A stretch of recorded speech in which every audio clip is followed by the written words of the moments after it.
2013 போலந்தில் இருக்கிறவங்களுக்கு மட்டும் விசித்திரமாக சில நோய்கள் வருது. சில நபர்கள் எனக்கு மயக்கமாக வருதுன்னு சொல்கிறாங்க, சில நபர்கள் எனக்கு ஹார்ட் பீட் கூடுது அப்படின்னு சொல்கிறாங்க. என்னடா அப்படின்னு சொல்லி பார்க்கும்போது அவங்களுக்குள்ள இருக்கிற ஒரே ஒரு ஒற்றுமை அவங்க கடற்கரையோரமாக இருந்து வந்தவங்க அப்படிங்கிறது தான். ஸோ கடற்கரைக்கும் இவங்களுடைய நோய்க்கும் என்ன சம்மதம் அப்படிங்கிற மாதிரி கொஞ்சம் விசாரணை நடைபெறுது. இந்த விசாரணையில் நிறைய சயின்டிஸ்ட் பங்கெடுத்துக் கொள்கிறார்கள். அந்த சயின்டிஸ்ட் எல்லாருமே கேட்குற ஒரே ஒரு கேள்வி, இங்கே எப்படி மஸ்டார்ட் கேஸ் அப்படிங்கிற விஷவாயு வந்தது அப்படிங்கிறது தான்.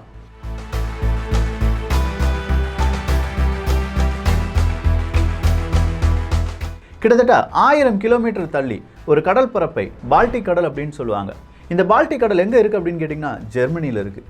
ஜெர்மனியில் 1945 நடந்த ஒரு சம்பவம் தான் 2013 இந்த மாதிரி ஒரு நோய்க்கு காரணம் அப்படின்னு சொல்லி கண்டுபிடிக்கிறாங்க. இது 2013 நிற்காது. கிட்டத்தட்ட 2020, 2030, 40, 50 இந்த காலகட்டத்தில் இன்னும் பல நோய்கள் வரும் அப்படின்னு சொல்கிறாங்க. என்னப்பா கொரோனா விட பெரிய நோயாக வரப்போகுது அப்படிங்கிற ஒரு கேள்வி இருந்துச்சுன்னா நான் சொல்கிறத உங்களால் நம்ப முடியுமான்னு கொஞ்சம் யோசிங்க. இது தமிழ் பொக்கிஷத்தினுடைய புதிய சீரீஸ், சொன்னால் நம்ப மாட்டீங்க. அன்பு தமிழ் நெஞ்சங்களுக்கு தமிழ் பொக்கிஷத்தின் வணக்கங்கள்.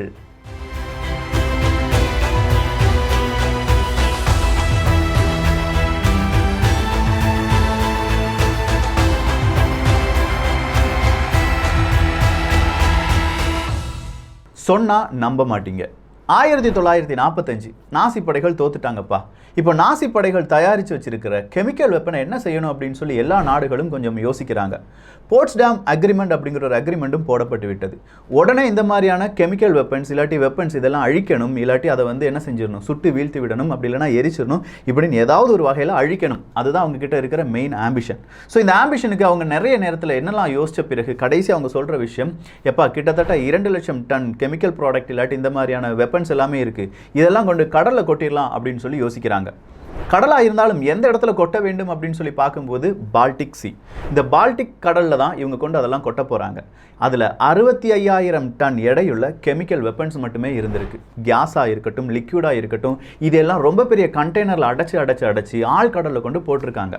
இப்படி ஆழ்கடலில் கொண்டு போட்ட இந்த வெப்பன்ஸ் எல்லாம் ஒவ்வொரு காலகட்டத்திலையும் மேலெழும்பி வர ஆரம்பிச்சிருக்கு. அதுதான் 1000 கிலோமீட்டர் தள்ளி இருக்கக்கூடிய போலந்து கடற்கரையோரமாக இருந்த பல நபர்களுக்கு இப்படி விசித்திரமான நோய் வருவதற்கான காரணம். ஸோ 1945 ஹிட்லர் செஞ்சது கிடையாது. ஹிட்லருக்கு பிறகு அங்கே இருக்கக்கூடிய வெப்பன்ஸை அழிப்பதற்காக பல உலக நாடுகள் செஞ்ச விஷயத்தால் 2023க்கு பிறகும் பெரிய பெரிய பிரச்சனைகள் வரும் அப்படின்னு சொல்கிறாங்க. உங்களால் நம்ப முடியுதா? இந்த ஒரு விஷயம் அப்படி இருக்கும்போது அடுத்த நம்ப முடியாத ஒரு விஷயம் என்ன அப்படின்னு கேட்டிங்கன்னா V2 ரக ராக்கெட்டு தான். V2 ரக ராக்கெட் நேற்று நம்ம அக்னி 5 அப்படிங்கிற வெப்பனை சோதித்தோம். அமெரிக்கா, சீனா போன்ற நாடுகள் ஹைப்பர்சோனிக் வெப்பன் எல்லாமே சோதிச்சுட்டு இருக்காங்க, மிசைல்ஸ் எல்லாமே சோதிச்சுட்டு இருக்காங்க. இந்த மிசைலுக்கு யார் தந்தை அப்படின்னு சொல்லி பார்க்கும்போது இந்த V2 ரக ராக்கெட்டு தான். வெஞ்சன்ஸ் வெப்பன்ஸ் அப்படின்னு சொல்லுவாங்க. இந்த V2 ரக ராக்கெட்டை எப்படியாவது தயாரிச்சணும் அப்படின்னு சொல்லி நாசி படைக்கு உத்தரவு போடுறாரு ஹிட்லர் அவர்கள். ஹிட்லர் சொல்லிட்டார் வேறு வழியே இல்லைன்னு சொல்லி இரவு பகலாக உட்காந்து V2 ரக ராக்கெட் அப்படிங்கிறத தயாரிக்கிறாங்க. இந்த ராக்கெட் இல்லாட்டி இந்த மாதிரி மிசைல்ஸ் அப்படிங்கிறது யாருமே அதுக்கு முன்னாடி பார்த்ததும் கிடையாது. தீ கொளுத்துனா பறந்து போய் எங்கேயாவது விழுந்து வெடிக்கும் அப்படிங்கிறது மட்டும்தான் தெரியும். இந்த புரோட்டோடைப்பை வச்சுட்டு 1 டன் வெயிட் இருக்கிற V2 ரக ராக்கெட் அப்படிங்கிறது தயாரிக்கப்படுது. அப்படி 1 டன் ராக்கெட் அப்படின்னு சொல்லும்போது 9 மாதமாக 1 டன் ராக்கெட்டை வச்சு ஒவ்வொரு நாளும் அவங்க என்ன செஞ்சுக்கிட்டே இருக்காங்க, விட்டுக்கிட்டே இருக்காங்க. எங்க எதிரி நாட்டுக்கு ஜெர்மனியினுடைய படை, நாசியினுடைய படை அப்படி அனுப்பிக்கிட்டே இருக்கு. அப்படி 3000 ராக்கெட்டை V2 ரக ராக்கெட்டை அனுப்புனாங்களாம். இந்த 3000 ராக்கெட் அப்படின்னு சொல்லும்போது 9 மாதமா V2 ரக ராக்கெட் வழியா 3000 டன் வெடிப்பொருட்களை பிற நாடுகளுக்கு அனுப்பியது ஜெர்மனி. ஆனால் அதே நேரத்தில் ஒவ்வொரு இரவுகளும் ஒவ்வொரு நைட்டு வரும்போதும் அமெரிக்கா ஜெர்மனி மேலே ஒரு 3000 டன் வெடிப்பொருட்களை வீசுவது, இல்லாட்டி அமெரிக்காவினுடைய நட்பு நாடுகள் ஒரு 3000 டன் வெடிப்பொருட்களை வீசுவது, வெடிகுண்டுகளை வீசுவது அப்படிலாம் சொல்லிட்டு இருந்தாங்க. ஆனாலும் இந்த V2 ரக ராக்கெட் ஏன் வரலாறுல இவ்வளோ பெருசாக பேசப்படுது அப்படின்னு கேட்டிங்கன்னா அதுதான் முதல் மிசைல் அப்படின்னு சொல்லலாம். சரி, இந்த V2 ரக ராக்கெட் சரியான இலக்கை அடைந்ததா அப்படின்னு பார்த்தா கிடையாது. அது கொன்னது எல்லாமே சாதாரண மனிதர்களை. ஏன்னா அதனால் இலக்கை அடைய முடியவில்லை. அவங்களுடைய ஒரு ஃபெயிலியர் அட்டம்ப்டாக இருந்துச்சு. கிட்டத்தட்ட 2700 நபர்களை V2 ரக ராக்கெட் 3000 ராக்கெட் கொன்றிருக்கும் அப்படின்னு சொல்கிறாங்க.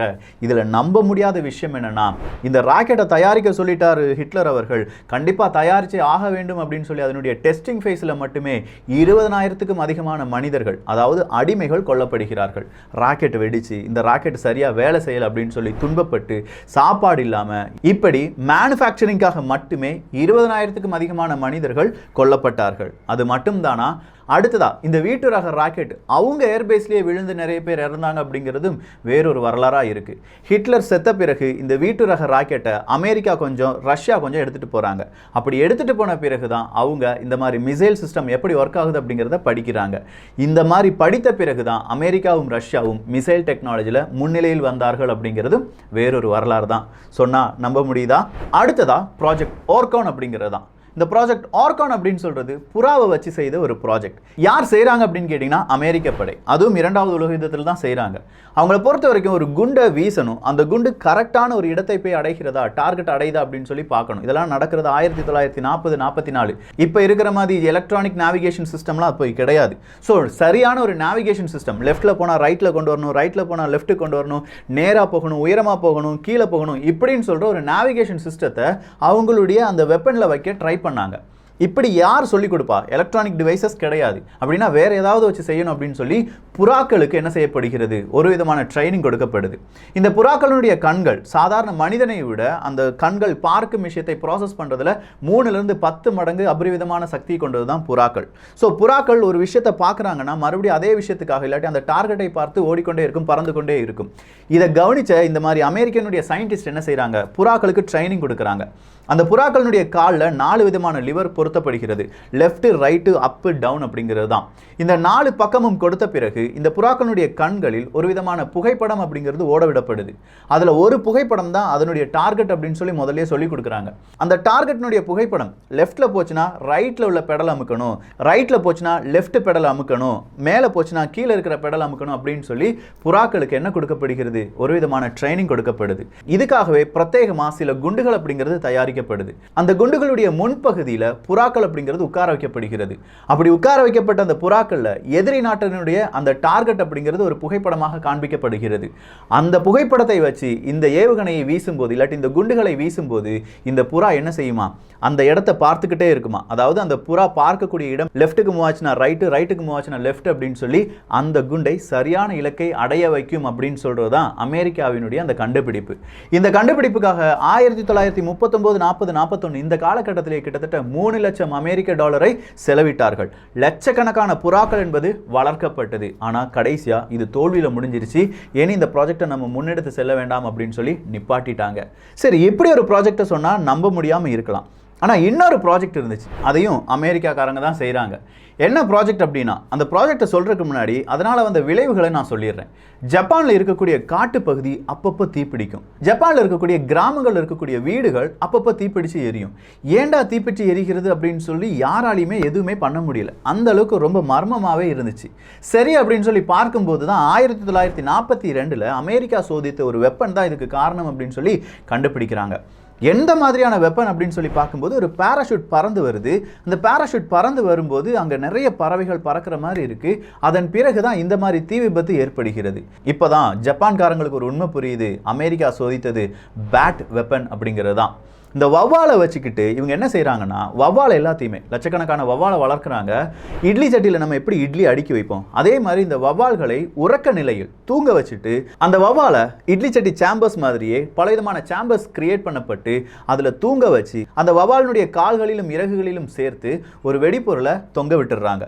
இது எல்லாம் தூங்கிக்கிட்டே இருக்குது. இது எல்லாத்தையும் சேர்த்து ஒரு ராக்கெட் வடிவில் இருக்கக்கூடிய வெப்பன்ஸில் அப்படியே இறக்கி வைப்பாங்க.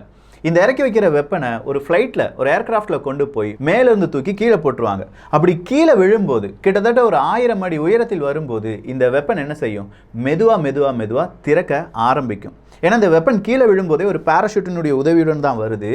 1000 அடி தூரம் வந்த உடனே மெதுவாக இந்த வெப்பன் அப்படியே விரிய ஆரம்பிக்கும். அப்படி விரிய ஆரம்பிக்கும் போது ஒரு ஹாட்டான ஒரு காற்று இந்த வெப்பனுக்குள் நுழையும் போது அங்கே இருக்கக்கூடிய வவ்வால்கள் உணர ஆரம்பிக்கும். அதாவது எந்திரிக்க ஆரம்பிப்பாங்க. எந்திரிச்சு பறக்க ஆரம்பிக்கும். இப்படி பறக்கும்போது அவங்களுடைய உடலில் கொஞ்சம் எடை கூடுதலாக தான் இருக்கும். ஆனால் இப்படி பறந்து செல்கிற இந்த வவ்வால்கள் கரெக்டாக அந்த நேரத்துலேருந்து 15வது நிமிஷத்தில் வெடித்து செதறிடும். இந்த வவ்வால்களின் உடலில் இருக்கக்கூடியது எல்லாமே வெடிப்பொருட்கள். இது அங்கங்கே போய் உட்காருது. அங்கங்கே உட்காரனால வெடித்து சிதறும் போது அங்கங்கே தீ விபத்து ஏற்படுகிறது. இப்படி ஒரு ப்ராஜெக்டை ரன் பண்ணாங்க. 1942 இதுக்கு ஃபுல் சோதனை செய்து பார்த்தாலும் இல்லைப்பா இது சக்ஸஸ் ஆகாது அப்படின்னு சொல்லி ஒரு முடிவுக்கு வராங்க. இதுக்கான இன்னொரு காரணம் இருக்கு. இந்த வௌவால்கள் உறக்க நிலையில் வைக்கப்பட்டது பார்த்தீங்களா, அதில் சில வௌவால் என்ன செஞ்சிருச்சு, என்னாலலாம் தூங்க முடியாதா அப்படின்னு சொல்லி அவங்களுடைய ஏர்பேஸ்லேயே வெடிக்க வச்சிருச்சு. பல விதமான பொருட்களை வெடிக்க வச்சதுனால அங்கே இருக்கக்கூடிய அமெரிக்கர்களுக்கு அது பெரிய இழப்பாக மாறியது. ஸோ இந்த ப்ராஜெக்ட் இப்படியே ரன் பண்ணால் நம்முடைய ராணுவமும் அழிந்து விடும் அப்படிங்கிறதுக்காக அதை ஸ்டாப் பண்ணாங்க. அமெரிக்கா இப்படி செஞ்சிச்சு, ஜெர்மனி இப்படி செஞ்சிச்சு அப்படின்னு சொல்லும்போது ரஷ்யா என்ன தெரியுமா செஞ்சாங்க சொன்னால் நம்புவீங்களா? ஆன்டி டேங்க் சூசைடு டாக்ஸ் அப்படிங்கிற ஒரு படையை வளர்த்தது. ஆன்டி டேங்க் சூசைடு டாகா அப்படின்னு சொல்கிற ஒரு வியப்பான ஒரு விஷயம்தான். டாக் நாய்களுக்கு ஒரு விதமான ஒரு பயிற்சி கொடுக்கப்படுது. அங்கேருந்து பீரங்கிகள் வரும், பீரங்கிகளுக்கு கீழே உணவுகள் இருக்குது அப்படின்னு சொல்லி இந்த நாய்களை நம்ப வைக்கிறார்கள். அந்த மாதிரி தான் ட்ரைனிங் கொடுக்குறாங்க. அந்த மாதிரி ட்ரைனிங் கொடுக்கப்பட்ட நாய்களுடைய முதுகில் வெடிகுண்டுகள் அப்படிங்கிறது வைக்கப்படுது. ஸோ அந்த நாய் டேங்குக்கு அடியில் போன உடனே இது என்ன செய்யும், அந்த உராய்வு இல்லாட்டி அங்கே இருக்கக்கூடிய வெப்பநிலை வழியாக அந்த வெடிகுண்டு வெடிக்க ஆரம்பிக்கும், நாயும் செத்துரும், அது கூடவே அந்த டேங்கும் வெடிக்க வைக்கப்படும் அப்படிங்கிறது தான் ரஷ்யாவினுடைய பயிற்சியாக இருந்துச்சு. இதே மாதிரி பயிற்சி எல்லாமே முடிந்து விட்டது. ரஷ்யா என்ன செய்கிறாங்க, நிறைய நாய்களை கொண்டு வந்து அடுக்குறாங்க. அப்படி அடுக்கி அங்கேருந்து ஜெர்மனியினுடைய பீரங்கிகள் வந்து கொண்டிருக்கிறது, நாய்களை அவுத்து விடுறாங்க. அப்படி அவுத்து விடும்போது தான் ரஷ்யாவுக்கு ஒரு உண்மை புரியுது, இவ்வளோ நாள் நம்ம ட்ரைனிங் கொடுத்தது அப்படி அசையாமல் இருக்கக்கூடிய பீரங்கிகள், இப்போ வர்றது பீரங்கிகள் வந்து கொண்டிருக்கிறது, அந்த சப்தம், வெடி விபத்தில் ஏற்படக்கூடிய உராய்வுத்தன்மை, அந்த தீ, இதெல்லாம் பார்த்து அந்த பயிற்சி எடுத்த நாய்கள் பயப்பட ஆரம்பிக்குது. அப்படி பயப்பட்ட நாய்கள் என்ன செய்யுது, இவங்க நாட்டுக்குள்ளேயே ஓடி வருது. அதாவது ரஷ்யாவினுடைய படைப்பக்கமே ஓடி வருது. கொஞ்சம் நாய்கள் மட்டும் ஜெர்மனியினுடைய படைப்பக்கம் போய் 300க்கும் அதிகமான பீரங்கிகளை அழித்ததாக ரஷ்யா சொல்கிறாங்க. ஆனால் ரஷ்யாவுக்கு இதனால் நிறைய இழப்புகள் வந்ததால் இந்த ஒரு நாய்ப்படை அப்படிங்கிறது அவங்க என்ன செஞ்சிட்டாங்க, ஹோல்ட் பண்ணி வச்சிருந்தாங்க. அடுத்ததா பிரிட்டிஷ்னுடைய சொன்னா நம்ப மாட்டீங்க பார்ட்டு தான். பிரிட்டிஷ் என்ன செஞ்சாங்கன்னா, அவங்களுக்கு ஒரு கண்டுபிடிச்சே ஆகணும், அது கண்டிப்பாக சக்ஸஸ் ஆகணும் அப்படிங்கிற மிக முக்கியமான ஒரு தருணம். அந்த தருணம் எல்லாமே பீச் சைடில் தான். ஏன்னா இவங்களுடைய கப்பல் வந்து இறங்குது, அந்த பீச்லேருந்து வரும்போது அங்கே இருக்கக்கூடிய நிறைய ராணுவ வீரர்கள் கொல்லப்படுறாங்க. ஸோ அங்கே இருக்கக்கூடிய அட்லாண்டிக் வால் அப்படிங்கிற ஒரு வால் கிட்டத்தட்ட 3 மீட்டர் உயரம், 2 மீட்டர் திக்னஸ் இருக்கக்கூடிய ஒரு சுவர், கான்கிரீட் சுவர், அதை உடைக்கணும். அதை உடைக்கிறதுக்கு மனிதர்கள், ராணுவ வீரர்கள் போனாங்கன்னா கொல்லப்படுகிறார்கள் அப்படிங்கிறது மட்டும் தெரிஞ்சிருச்சு. ஸோ அந்த சுவர்களை உடைக்க வேண்டும் என்றால் பவர்ஃபுல்லான வெப்பன் வேணும். அங்கே வழியாக ஏர்கிராஃப்டை கொண்டு போய் குண்டுகளை போட்டுடலாமா அப்படின்னு பார்த்தா அதுவும் முடியலை. ஏன்னா ஏர்கிராஃப்ட் பறக்கும் போதே சுட்டு வீழ்த்தி விடுகிறார்கள் ஜெர்மன் படைகள்.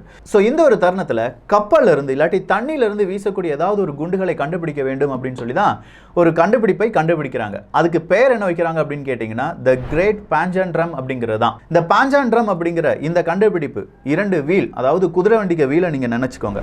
இந்த குதிரை வண்டிக்க வீல் 2 வீலை எடுத்துட்டு இந்த 2 வீலையும் கனெக்ட் பண்ணுறதுக்காக ஒரு ஆக்சில் அப்படிங்கிறது பொருத்தப்படுது. அந்த ஆக்சிலுக்குள்ள தான் கிலோ கணக்கான வெடிப்பொருட்களை வைக்கிறாங்க. இப்படி ஆக்சிலுக்குள்ள வெடிப்பொருட்களை வைத்த பிறகு இந்த வீல்ஸ் அப்படிங்கிறத ரொட்டேட் பண்ணுறதுக்காக அந்த வீல்ஸில் சுற்றி கொஞ்சம் சின்ன ரக ராக்கெட் அப்படிங்கிறது செலுத்தப்படுது. தீபாவளிக்கெல்லாம் நம்ம வெடிக்கிற மாதிரியான ராக்கெட்டு தான். இந்த ராக்கெட்டுகளை ஒரே நேரத்தில் அவங்க என்ன செய்ய வைக்கிறாங்க, ஸ்பார்க் பண்ண வைக்கிறாங்க, அதாவது தீப்பற்ற வைக்கிறார்கள். அப்படி தீப்பற்ற வைக்கும்போது இந்த வீல் என்ன செய்யும், அப்படியே சுழன்று அந்த வாலில் போய் இடிக்கும், அந்த சுவரில் போய் இடிக்கும். அந்த இடித்த ஃபோர்ஸ் காரணமாக அந்த ஆக்சிலில் வைக்கப்பட்ட வெடிப்பொருட்கள் வெடித்து அந்த சுவர் உடைந்து விடும் அப்படிங்கிறது தான் இவங்களுடைய கண்டுபிடிப்பு தியரி. இதுக்காக தான் பாஞ்சான் ட்ரம் அப்படிங்கிறத சோதனை செய்து பார்க்குறாங்க. இப்படி சோதனை செய்து பார்க்கும்போது இதை பார்ப்பதற்கு நிறைய ஆயிரக்கணக்கான மக்கள் குவிகிறார்கள். ஏன்னா பீச் சைடாக இந்த சோதனை எல்லாமே நடந்துட்டு இருக்கு. முதல் கட்ட சோதனையில் என்ன நடந்துச்சு அப்படின்னு கேட்டிங்கன்னா, ரைட் வீலில் இருக்கக்கூடிய அந்த ராக்கெட் எல்லாமே எரிந்தது, ஆனால் லெஃப்ட் வீலில் இருக்கக்கூடிய ராக்கெட் எதுவுமே எரியலை. ஸோ ஒரு பக்கமாக சைடு வாங்கிருச்சு, அதனால் அந்த வால், அந்த சுவரை போய் இடிக்கவில்லை. அது பெரிய ஒரு ஃபெயிலியர் ஆயிடுச்சு. 2வது கட்டம், 3வது கட்டம் அப்படின்னு சொல்லும்போது ஒரே நேரத்தில் இந்த ராக்கெட்டை எரிய வைப்பது அப்படிங்கிறது பெரிய பிரச்சனையாக இருந்ததுனால இவங்களுக்கு இன்னொரு சப்போர்ட் அப்படிங்கிறது தேவைப்பட்டுச்சு. இன்னொரு சப்போர்ட் அப்படின்னு சொல்லும்போது 3வது வீல் அப்படிங்கிறது இணைக்கப்பட்டு ஒரு 49லேருந்து 60 குட்டி ராக்கெட்டை மறுபடியும் அவங்க எக்ஸ்ட்ராவாக ஆட் பண்ணுறாங்க. அப்படி எக்ஸ்ட்ராவாக ஆட் பண்ணி இந்த டைம் சோதிச்சு பார்க்குறாங்க. பீச்சிலிருந்து அந்த வீல் அப்படிங்கிறது சுழற்சி விடப்படுகிறது. கொஞ்சம் முன்னாடி போன வீல் அடுத்த செகண்டு பின்னாடி வர ஆரம்பிக்குது. ஸோ இது இன்னும் நமக்கு டேஞ்சர் ஆயிரும், நம்முடைய படையை அழித்து விடும் அப்படிங்கிறதுக்காக ஒரு 3 மாதத்துக்கு பிறகு அடுத்ததாக இதை மோடிஃபிகேஷன் பண்ணி என்ன செய்ய ஆரம்பிக்கிறாங்க, இந்த வீலை கடைசி டெஸ்டிங் அப்படிங்கிறது செய்யப்படுகிறது. அதாவது பாஞ்சான் ட்ரம் அப்படிங்கிறதுக்கான கடைசி டெஸ்டிங் செய்யப்படுகிறது. இப்படி கடைசி டெஸ்டிங் செய்யப்படும் போது அங்கே இருக்கக்கூடிய மக்கள் எல்லாம் கண்டிப்பாக இது வெடிச்சிரும்பா, இதை வச்சு நம்ம சாதிச்சிடலாம், உலக யுத்தத்தில் நாம தான் பெரிய ஆளாக இருப்போம் அப்படின்னு சொல்லி எல்லாருமே பார்த்துட்டு இருக்கும்போது இந்த வீலில் பொருத்தப்பட்ட ராக்கெட் என்ன செய்ய ஆரம்பிச்சிச்சு, ஒவ்வொன்றா பறக்க ஆரம்பிச்சிருச்சு. அப்படி பறந்து பறந்து அங்கே பார்த்துட்டு இருந்தாங்க பாருங்க, அவங்க மேலே விழுந்து வெடிக்க, இல்லாட்டி தண்ணியில் போய் விழுந்து வெடிக்க, இப்படின்னு இருந்ததுனால த பேஞ்சன்ட்ரம் அப்படிங்கிற அந்த ப்ராஜெக்ட் அப்படியே நிறுத்தப்பட்டது.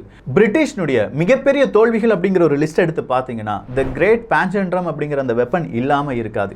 அந்த அளவுக்கு அது ஒரு தோல்வியாக பார்க்கப்பட்டது. ஆனால் சின்ன சின்ன சக்ஸஸ் அதனால் கிடைச்சி, ஆனால் அந்த வெப்பன் அவங்க என்ன செய்யலை, போர்க்காலத்தில் பயன்படுத்தலை. இவ்வளோ விஷயங்கள் சொன்னதில் உங்களால் சில விஷயங்களை நம்ப முடியும், சில விஷயங்கள் இப்படியும் செஞ்சுருப்பாங்களா, இப்படிலாம் செஞ்சாங்களா, இதெல்லாம் செஞ்சுருக்காங்க அப்படின்னு சொல்லி இப்போ நீங்கள் நம்பியிருப்பீங்க. இன்னும் இதே மாதிரி சொன்னால் நம்ப மாட்டீங்க அப்படிங்கிற பலவிதமான உண்மைகள், அதாவது கப்ஸாலாம் கிடையாது, எல்லாம் உண்மைகள். இன்றைக்கி நம்ம யுத்தத்தை பற்றி பார்த்துருக்கோம். நாளைக்கு முற்றிலும் வேறுபட்ட வேறொரு டாப்பிக்கில் பார்க்கலாம். இந்த ஒரு காணொலி எப்படி இருந்துச்சு, சொன்னால் நம்ப மாட்டீங்க அப்படிங்கிற பிளேலிஸ்ட்டை பார்க்க தயாராக இருக்கீங்களா? உங்களுடைய கருத்துக்கள் இங்கே வரவேற்கப்படுகின்றன. எல்லோரும் தமிழ் பட்சத்தில் இணைந்திருங்கள். நல்லதை பகிர்ந்து நல்ல சமுதாயத்தை உருவாக்குவோம். நன்றி, வணக்கம்.